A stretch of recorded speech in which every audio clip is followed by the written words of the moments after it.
இந்த கதையுடைய டைட்டில் தாம்பத்தியம் ஒரு சங்கீதம். அதாவது ஒருத்தருக்கு 47 வயசுல மனைவி திடீர்னு புற்று போய்விட்டாள். பாவம். உடனே புற்று அப்படின்னு ஒன்று கற்பனையா? என்ன பண்ண முடியும்? யாருக்கு இது எப்படி நடக்கும் யாருக்கு தெரியும்? அவ விதி 37 வயசுலேயே இறைவனடி சேர்ந்து விட்டாள். அவ நிர்கதியா குழந்தைகள் 3 வளர்ந்து வளராமலும் புரிந்தும் புரியாமல் இருக்கிற வயசு.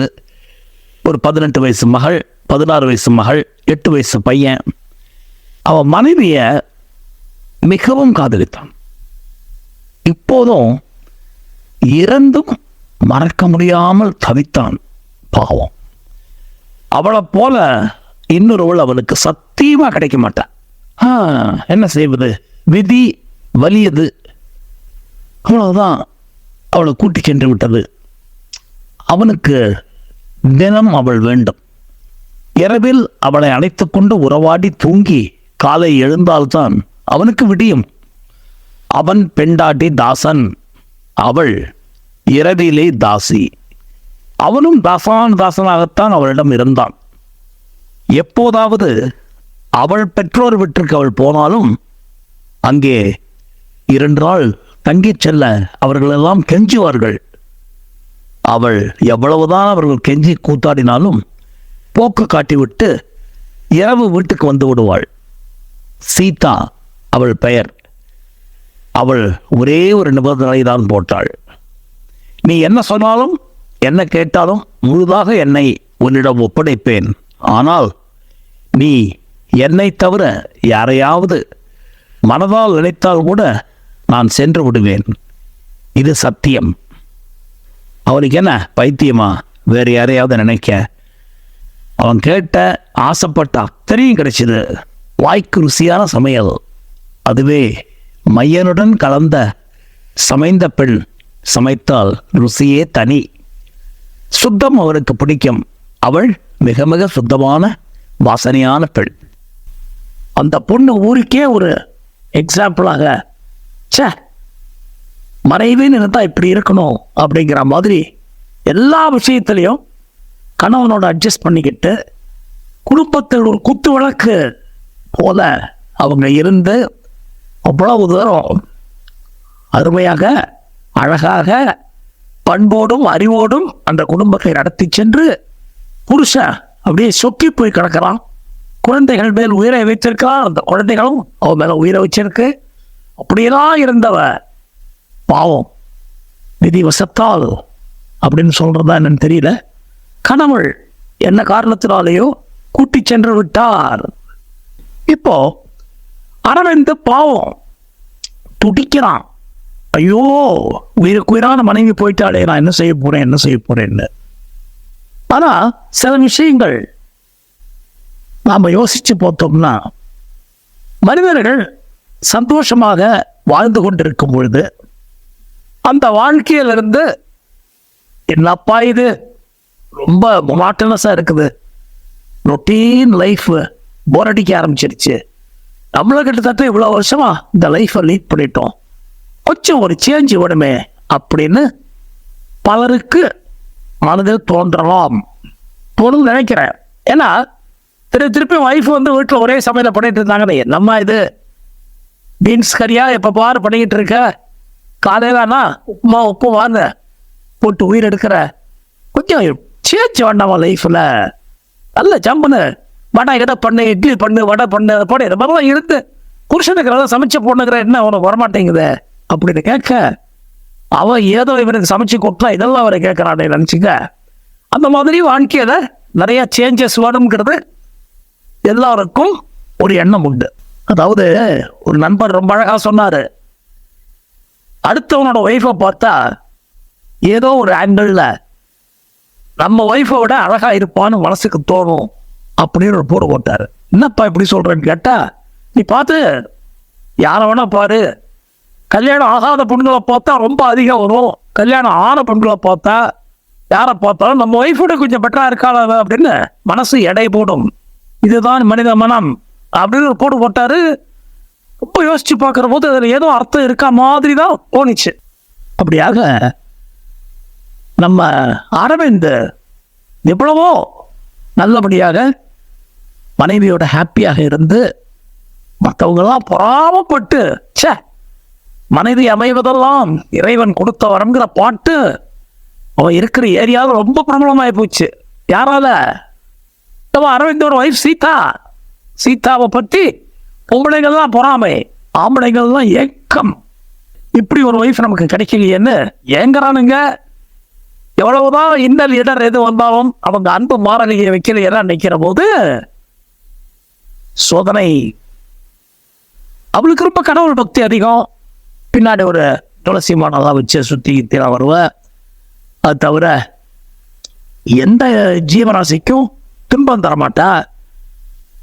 அண்ட் ஒரு பாம்பு வீடு ஒன்று பின்னாடி, அங்கே போயிட்டு அப்பப்போ பாலெல்லாம் வச்சுட்டு முட்டை கிட்ட உடைச்சி விட்டு இந்த மாதிரிலாம் பண்ணி எல்லாம் பண்ணுவாங்க. இவங்க கூட பயப்படுவாங்க, ஐயோ குழந்தைங்களாம் இருக்குது, இதுக்குமா இதெல்லாம் செய்யற இல்லை. நம்ம நல்லபடியா இருந்தா எந்த ஜீவனும் நமக்கு ஒன்றும் தப்பு பண்ணாதுன்னு சொல்றவா அவ. அப்படியாக அந்த நல்ல மனசுடையவன் எல்லா காரியத்தையும் அழகா பண்ணி பூஜை புனஸ்காரம் எல்லாம் பண்ணிக்கிட்டு ரொம்ப நல்லபடியாக தன் குடும்பம் இருக்கணும்னு இருந்துட்டு இருந்தான். அரவிந்தனுக்கும் அந்த வாழ்க்கை ரொம்ப பிடிச்சது. இருந்தாலும் மனம் ஒரு குரங்கு. கடவுள் என்னவோ காரியத்தினால எப்படி விஸ்வாமித்திர மேனகியை வச்சு மயக்கி ஒரு விளையாட்டு விளையாடினாரோ அதே போல இவன் கூடவே படித்த ஒரு பெண், அதுவும் கல்யாணம் ஆனவன், பக்கத்து வீட்டுக்கு கூடி வந்துட்டாங்க. அவளுக்கு குழந்தைகள் இல்லை, அவளும் அவள் கணவன் மட்டும்தான். இவன் கூட படிச்சவ 2 பேரும் படிக்கிற போது சொல்லி விட்டுக்கிட்டாங்க ஒருத்தர பார்த்து. அவன் வந்த உடனே இவனுக்கு குஷி ஆயிடுச்சு. அடே, நம்ம பழைய நண்பி வந்து விட்டாள், இந்த நண்பி எப்படி இருக்கா தெரியலையே அப்படின்னு. அவ பேர் வள்ளி. வள்ளிங்கிற கள்ளிய சின்ன வயசுல நிறைய சைக்கிள் வச்சிருக்கோம் போயிருக்கோம். இவ்வளவு வருஷம் கழிச்சு விதிவசத்துல நம்ம பக்கத்து வீட்டுக்கே வந்துட்டாளுன்னு சொல்லிட்டு அப்பப்போ பார்க்கிற போது 2 பேரும் ஒருத்தர் சிரிச்சுக்கிட்டாங்க. அது கிட்டத்தட்ட கள்ள சிரிப்புன்னு சொன்னாங்க. அதாவது ஓப்பன் சிரிப்பாகவும் ஓப்பனா பேசுறாகவும் இல்லாம அவ புருஷனுக்கு தெரியாது, அவ இல்லாத நேரத்தில் இவங்களுக்குள்ள ஒரு கள்ள சிரிப்பு. அவன் இல்லாத போது கொஞ்சம் அப்பப்போ பேசுறது வைக்கிறது எல்லாம் இருக்கிற போது ஒய்ஃப்ட்ட இது மாதிரி அவன் கூட படிச்சவ வச்சவ போறவன சொல்லி இவன் ஒய்ஃப்ட்ட ஓப்பனா எல்லாத்தையும் சொல்லிடுறான். இவன் யாருக்கிட்ட? அவன் ஒய்ஃப் சீதா கிட்ட வள்ளியை பற்றி அவ கிள்ளி கேட்கிறா, யார் அந்த வள்ளி அப்படின்னு எல்லாத்தையும் சொல்லிடுறான். அவன் வந்து சின்ன வயசுல நாங்கள் ஒன்னா படிச்சோம் வச்சோம் போறோம் அது இது அப்படின்னு. பார்க்கறதுக்கு நல்லா இருக்கால்ல, என்ன விடவா அப்படின்னு சீதா கேட்க, ஐயோ உங்ககிட்ட இருக்க முடியாதுமா, ஒரு மாதிரி அழகு இல்லையா அவ, அதுவும் அந்த தெத்து பல்ல அவளுக்கு படிச்சுது அப்படிங்கிற போது முகம் சுருங்குது சீதாவுக்கு. இந்த அளவுக்கு வாட்ச் இல்லைம்மா, சின்ன வயசுலயே படைக்கிறதுனால தெத்து பல்ல தெரியுமா, ஆனா சில பேருக்கு அந்த தெத்து பல்ல ஒரு அழகு இருக்கும் தெரியுமோ இல்லையோ அப்படிலாம் சொல்லி இவன் பேச அவளுக்கு ஒரு மாதிரி மனசுல என்னன்னா இது இன்னொரு பெண்ணை பற்றி நம்ம கிட்ட வர்ணிக்கிறார், இது வரைக்கும் நடக்காத விஷயமாச்சு இதுன்னு யோசிக்க கடைசியில இவங்களுக்கு ரொட்டீன் வாழ்க்கை நம்ம அரவிந்துக்கு போரடிக்க அவளுக்கு பாவம் என்ன குறைய வாழ்க்கையில தெரியாது.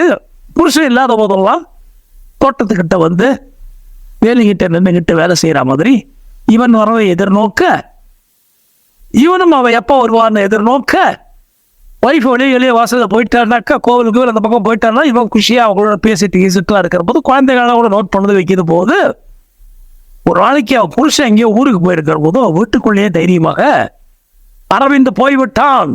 அதாவது வாழ்க்கை நல்லபடியாக ஸ்மூத்தா போகிறது பல பேருக்கு தானே தனக்கு ஆப்பு வச்சுப்பாங்க. நல்ல எண்ணத்துல தான் போலாம், ஒன்றும் தப்பான எண்ணத்துல போல. ஆனால் அந்த பெண்ணு உள்ள தப்பான எண்ணத்தில் இவன் வந்திருக்கான் நினைச்சுக்கிட்டு she was ready for that. என்னதான் நடக்குதுன்னு சொல்லிட்டு வெளியே இருந்து வந்த நம்ம சீதா அங்க போக அந்த பெண்ணு இவன் ஆலிங்கனம் பண்ணிட்டு இருக்கிறத பார்த்துட்டு இவன் நோ ப்ளீஸ் வேண்டான்னு தான் சொல்றான், வைக்கிறான் போறான். இருந்தாலும் விடாம கட்டி பிடிச்சிக்கிட்டு விட மாட்டேங்குது. எனக்கு உன் மேல சின்ன வயசுல இருந்து ஆசைன்னு சொன்னா இவனும் ஆமா எனக்கும் உனக்கு உன் மேலன்னு சொல்ல அவ்வளவுதான். அப்படியே வெடிச்சிட்டா நம்ம சீதா. ஆனா பாவி, யூ டூ அப்படின்னு குரல் விட்டுட்டு ஓடி போய் அவ்வளவு தூரம் பக்தியா இருந்தவ அந்த பாம்பு வீடு என்ன, பாம்பு புற்றுக்குள்ள போய் கையை விட்டுட்டா. பச்சைக்கு பச்சைக்கு பச்சைக்குன்னு 3-4 பாம்புகள் போட அடுத்த 4வது நிமிஷம் உடம்பு ஃபுல்லா நீளம் பாரிச்சு அவள் கடவுளின் காலடியில் போய் சேர்ந்து விட்டாள். புற்றுன்னு சொன்னது இப்ப புரியுதா? புற்றுநோய் அல்ல, பாம்பு புற்று. இவங்க வீட்டு பின்னாடி இருந்த பாம்பு புற்றுல இருந்த கையை விட்டு she killed herself. கணவன் தன்னை ஏமாற்றி விட்டான்ங்கிற கோபத்துல. ஆனா கணவன் உண்மையிலேயே வாழ்க்கையில் ஒரு சேஞ்ச் ஒன்று நினைச்சான். பட் அவர்கிட்ட பேசி ஈஸியாக பண்ணானே தவிர இந்த மாதிரி நினைக்கல. அந்த பெண் வித்தியாசமாக நினைச்சு அவளுக்கு என்ன கஷ்டமோ குறையோ தெரியாது, அவதான் இவளை இப்படி ஃபோர்ஸ் பண்ணி கட்டிக்கிட்டான்னு கதை முற்றும். அவ்வளவுதான். விதி பாருங்க எப்படியெல்லாம் விளையாடுதுன்னு. அந்த குழந்தைகள் 3 வச்சுக்கிட்டு வேற கல்யாணம் பண்ணிக்க கூடாதுன்னு அரவிந்த் ஸ்ட்ரிக்டா இருக்கான். இருந்தாலும் எல்லாரும் அன்னைக்கே தெரியுங்க, வீட்டுல கிளை மாதிரி பெண்டாட்டி இருந்தாலும் குறைக்கு மாதிரி ஒரு கீப்பை வச்சுப்பானுங்க அப்படின்னு சும்மாவா சொன்னாங்க அப்படின்னு அந்த ஊரே பேசி அரவிந்தை கேவலப்படுத்தியது பொய்யல்ல. நன்றி, வணக்கம். அடுத்த கதையில் சந்திப்போம். உங்கள் அட்லாண்டா கணேஷ்.